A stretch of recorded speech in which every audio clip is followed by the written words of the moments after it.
This video is going to walk you through the process of how to balance a chemical equation, but the difference between what we've been doing so far to what we're doing right now is that there are polyatomic ions in the equation. So a lot of times when we look at these, they look a little bit intimidating, but there's a way to make balancing these a little bit more approachable. Just like we started out with our balancing, the first thing I want to do is divide to make my inventory between my reactants and my products. Again, reactants are to the left of the arrow. So these two items here are my reactants. These two items here, these two compounds to the right of the arrow, are products. That's what's formed. So what you can do, one strategy you can utilize, is that if you see a polyatomic on both sides of the equation, we can balance it as a unit. So for example, right here I have ammonium, the polyatomic ammonium. Notice that on the product side, I also have ammonium. So when I go to make my inventory, I like to list those first. So the formula for ammonium is that NH4. So I'm going to show that on both sides. And because the polyatomic is in parentheses on the reactant side, here on the left, there's a 3 on the outside, so that means I have 3 of them. On the right-hand side, notice that the polyatomic is not in parentheses, so that means I have 1. I have a few other polyatomics that I can see on both sides that didn't get broken up.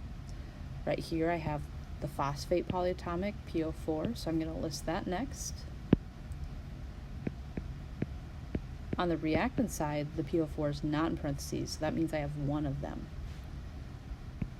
When I look at the PO4 on the product side, it's in parentheses with a subscript outside, so that means I have 4 of them. There's one last polyatomic, and that's the nitrate. Notice that NO3. I see it on both sides of my equation. Left-hand side, the reactant side, in parentheses, so that subscript outside is how many I have. So I have 4. On the product side, notice it's not in parentheses, so that means I have 1. The last thing I need to inventory is lead. I have 1, and then 3 on the product side. I'm going to take a second and just erase the equation to make it a little bit easier to keep track when I start adding my coefficients to balance the equation. So again, our goal here is to add coefficients to make each side conserve mass, to have the same amount on each side. So when I get started and I look at my ammonium, I have 3 on the reactant side and only 1 on the product side. So what I'm going to do is I need to add to my product side. So what can I multiply 1 by to get 3 so it balances out with the reactant side?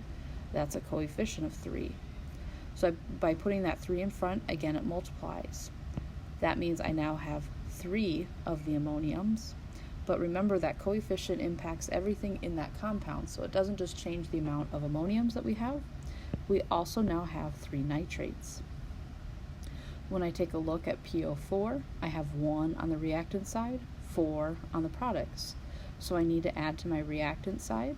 So what can I multiply by 1 to get to 4? Well, that's going to be a 4. So I'm going to place a coefficient of 4 here in the front. When I do that, that updates my inventory. Like I just mentioned before, the coefficient in the front impacts everything in the formula. So not only do I have 4 phosphates, but now because I have that coefficient of 4, and that multiplies by my subscript outside the parentheses, I now have 12 ammonium. So what I just balanced just became unbalanced. So that means, I erased my coefficient, so I'm going to put that 4 back. So that means I need to go back to the drawing board and work through balancing my ammoniums over again. So because I now have 12 on the reactant side, I need to get 12 on the product side. I'm going to do that by placing a 12.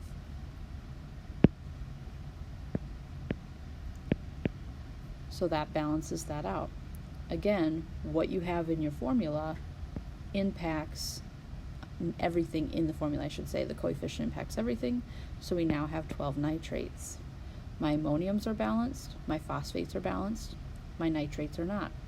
I have 4 on the reactant side versus 12 on the product side. What can I multiply by 4 to get to 12? That's a coefficient of 3. So I'm going to add a 12 here. But again, by doing so, that balances my lead. Looking at my inventory, each side is now equal to each other. I now have a balanced equation. This compound right here on the product side, the lead 4-phosphate, you have two options. You can either leave it blank, indicating a 1, or you can write in a 1. I like to write in the 1 just so I know that I'm finished balancing the equation. We're going to move on to the next example.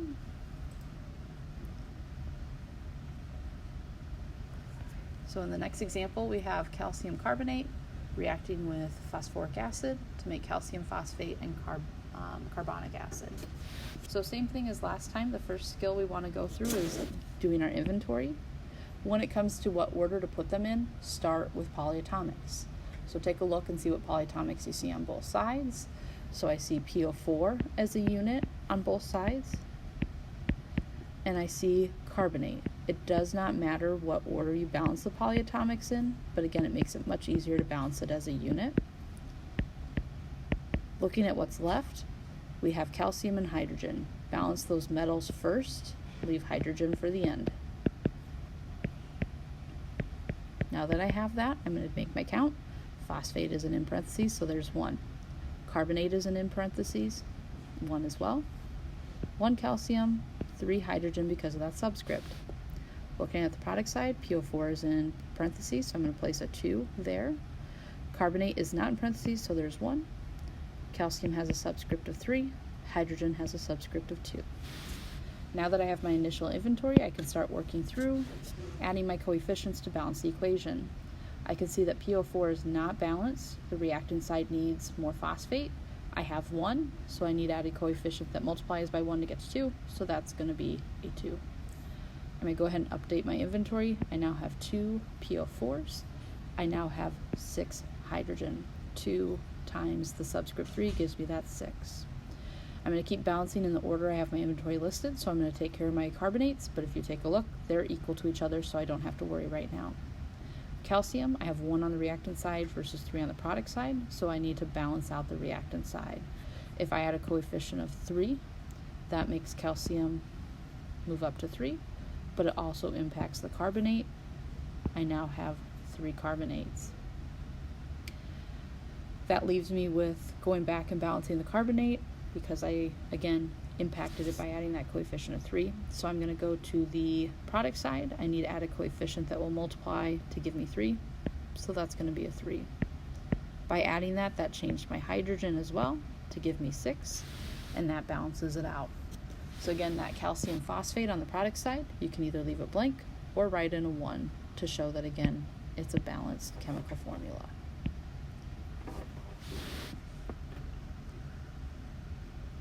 Go ahead and move on to number 3.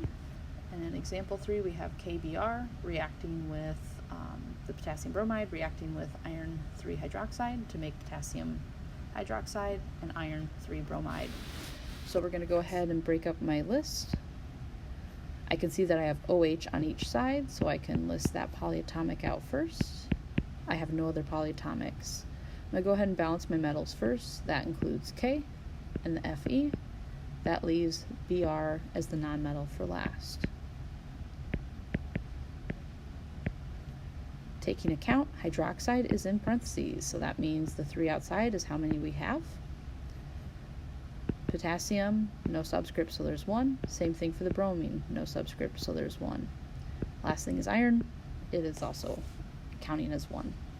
Product side, OH is not in parentheses, so I have 1. Potassium is 1.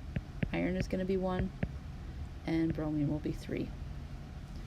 Go ahead and start balancing it out. Hydroxides are unbalanced. The product side needs more hydroxide, so a coefficient of 3 will balance that. Again, when you add that coefficient, that impacts everything in the formula, so I also now have 3 potassium.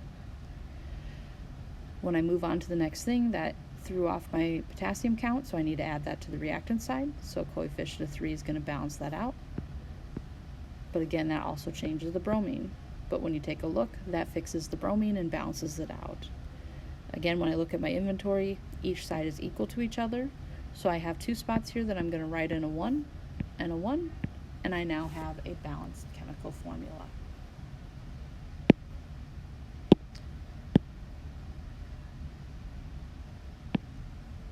Looking at example 4, we have lead 4 hydroxide reacting with copper 1 oxide to make lead 4 oxide and copper 1 hydroxide.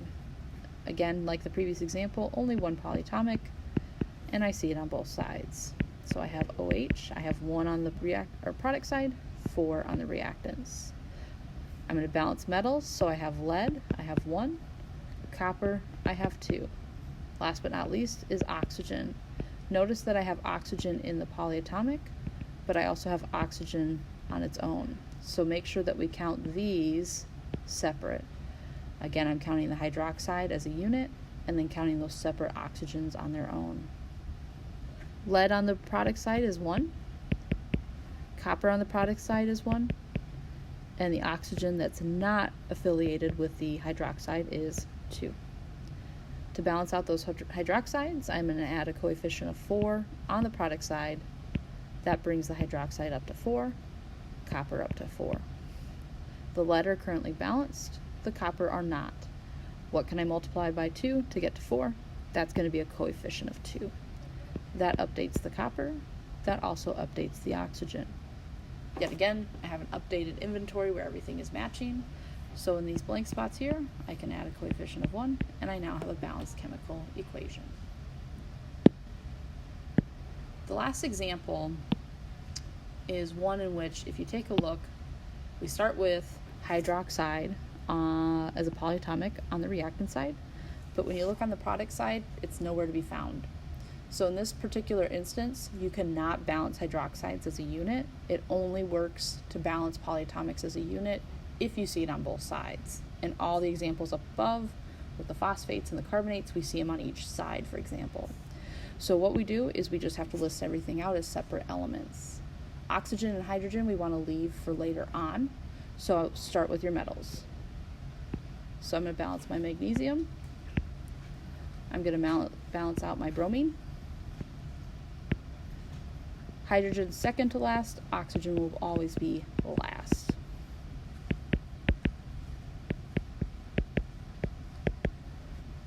So when I take my count, I have 1 magnesium on the reactant side, 1 on the product side. 1 bromine on the reactant side, 2 on the products. Hydrogen, I have it split up, so you have to be careful here. So hydrogen is here in the HBr, hydrogen's here in the MgOH. Think of it like algebra, that 2 distributes in. So I have 2 here, 1 here. There is a total of 3 hydrogen. On the product side, we have 2 hydrogen in the water. Oxygen is only in this product. I'm going to get rid of some of my markings here. So oxygen is in that parenthesis, so again you distribute it in. So 2 times 1 gives me that I have 2 oxygen. Okay, on the product side I have 1. So now I want to balance the order that I have my inventory. So my magnesium are current balanced, I don't have to do anything. Bromine are not. I need more on the reactant side. A coefficient of 2 will take care of that. That gives me 2 bromine. Again, you have to be really careful here. So here with the HBr, that's 2 hydrogen. No coefficient here, so that's 2. So I don't have 6 hydrogen, I have 4. Looking at the product side then, I need to bring up that hydrogen amount. What can I multiply by 2 to get it to equal the 4 on the reactant side? That's going to be a coefficient of 2. That brings that up to 4. That also changes my oxygen to 2. Okay, so again, I have 2 spots here. I can just put in a 1, and I now have a balanced chemical equation. So this lesson again was how to balance chemical equations with polyatomics. You are now able to do worksheet 3 that introduces how to balance with polyatomics.